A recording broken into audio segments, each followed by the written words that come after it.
It's quite simple. What kind of super weapon would we get if all of the weapons for a class and their slot were compiled together? This video series aims to explore exactly that, so let's see what horrible contraptions we would concoct. For Scout, we'd end up with a scattergun called the Force a Short Baby to Scatter Pop. It would mini-crit when hitting a target from behind. It would have a boost meter that increases speed for hitting someone and losing speed for being hit or double jumping. It would have a hype meter that allows the Scout to jump around when it is activated. Its alt fire could shove people, and it would apply a knockback effect that can propel enemies backwards. The following positive effects of it would be 25% faster reload, a 92% faster firing speed, and a 90% more damage per bullet, which would be 11.4 base pellet damage, which is insane. However, the following negatives would be a 20% increased bullet spread, a negative 233% clip size, so basically it would just be one shot. It would have no random critical hits. It would have a 10% slower base movement speed. It would have 40% less pellets per shot, so only 6 pellets per shot. And finally, it would have a 20% increase in push force from air blast or explosions. All of this wrapped up together would mean that at maximum damage ramp up, it would have 119.7 damage, and at maximum fall off, it would only have 34.2 damage. These are all the base before anything is spread out due to distance. The reload speed would be a whopping 0.57 seconds.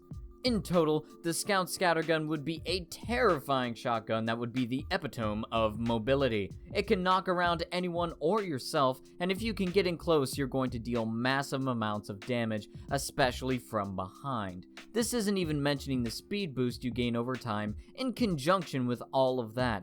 However, you would need to get in very close considering that there is bullet spread and the damage fall off is significant for this Scout. You might not even chip them from far enough away. As for secondaries, the Scout would end up having 3. The first one would be the Pretty Boy's Pocket Winger, which would deal 15% more damage, which is a 17 base damage per bullet. Your jump height would be increased by 25% when active. On hit, you would gain up to 5 health, and the wearer would never take falling damage. However, you would have a 60% smaller clip size, a 25% slower firing speed, and you would have a 20% damage vulnerability on wearer.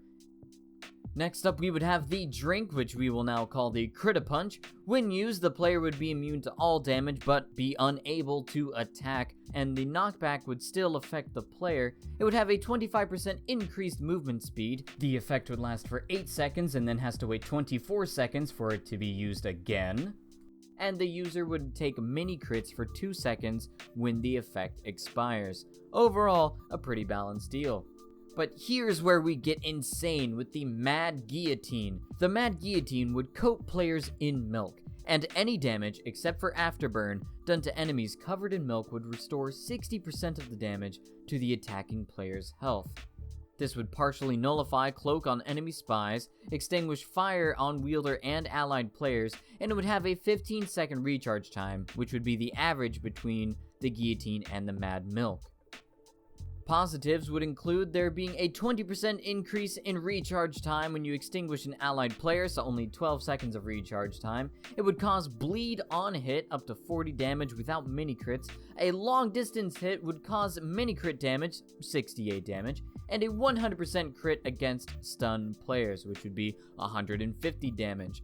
Of course, there are no random critical hits, and it cannot be picked up after being thrown. What we end up with is a very risky pistol that adds even more mobility to what the Scout already has. However, it is at the cost of taking more damage, but you can also self-heal. The Drink, however, would remain mostly unchanged in that you stay immune to damage except for environment and telefrags, and you move faster, but you cannot attack, and you have mini crit damage against you for 2 seconds after you do so.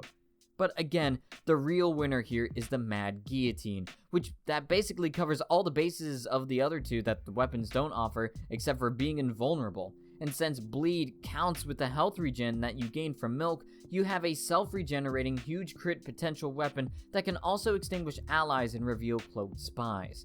Reveal spies as they're bleeding and covered in milk and healing you. That is a damn powerful secondary. As for the Scout's melee, we would henceforth have the weapon called the Boston Sun Basher of War, the Atomizing Candyman Assassin. And what this weapon would do is it would broadcast every successful hit on an enemy player over the death notice area. All kills would be labeled fish kill or arm kill respectively in the death notice area. Alt fire would produce a ball covered in fragments of glass that not only stuns the victim, but causes a bleed proc on direct hits and minor damage if landing on a surface next to them.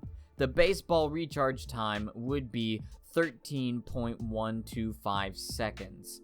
However, in addition to this, a small health pack is also dropped when the player kills an enemy, regardless of what weapon the player is using at the current time. It also grants the ability to triple jump.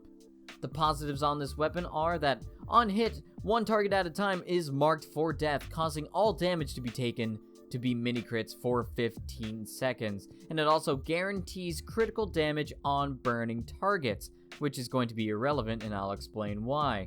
25% extra damage resistance from fire while this weapon is active. You also have a 25% increase in ball recharge rate, which has already been applied to crits whenever it would normally mini crit, and on hit causes a bleed proc to the enemy for 5 seconds.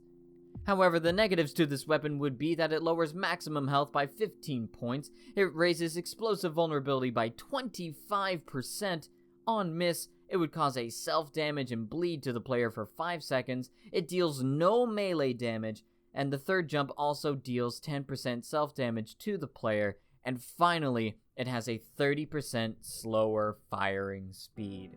Aside from its amazing name of all the combinations, this weapon basically creates another tossable for the Scout, this time in the melee slot. However, hitting somebody with the melee would not be entirely useless, as it would cause the target struck to become marked for death, and in addition be bleeding. As to whether or not the Scout would live for a very long time is also highly unlikely. Pulling everything together, the Scout not only has less health and 25% extra explosion damage, but using a pistol in conjunction with all of this would increase that damage percent again. And if you risk giving somebody a mark and you miss, you bleed yourself, which is pretty much battlefield suicide when your health is almost 100 to start with. You really do become the ultimate glass cannon when combined with these weapons. You can jump anywhere, get anywhere, and you are undisputed the fastest thing on the battlefield. But you basically die in one hit, all the time, no exceptions, especially soldiers and demo men. If you have a literal jump on the enemy, they're pretty much dead with this setup, but the moment you are caught off guard, you will be out of luck. Thank you all so much for watching, and please, stay tuned because more will be coming your way as we combine all the other weapons for all the other classes to see what incredible nonsense we can create. Again, thank you so much for watching, and this was a little bit experimental. I wanted to try something just a little bit different than what I've always done before. I think it's good to experiment and try different things every now and again just to see what you can and what you can do, and where I can learn to improve and things like that. So, if you liked this video, please let me know in the comments below. If you have any criticisms, tell me what you think. And if you want me to continue doing this with the other 8 classes that have not been covered, then please let me know. Otherwise, if this gets a pretty negative reception, then we just won't do any more of it, and we'll move on to other stuff that you guys normally like for me to do. But that being said, thank you all so much for watching, and please stay tuned because more will be coming your way.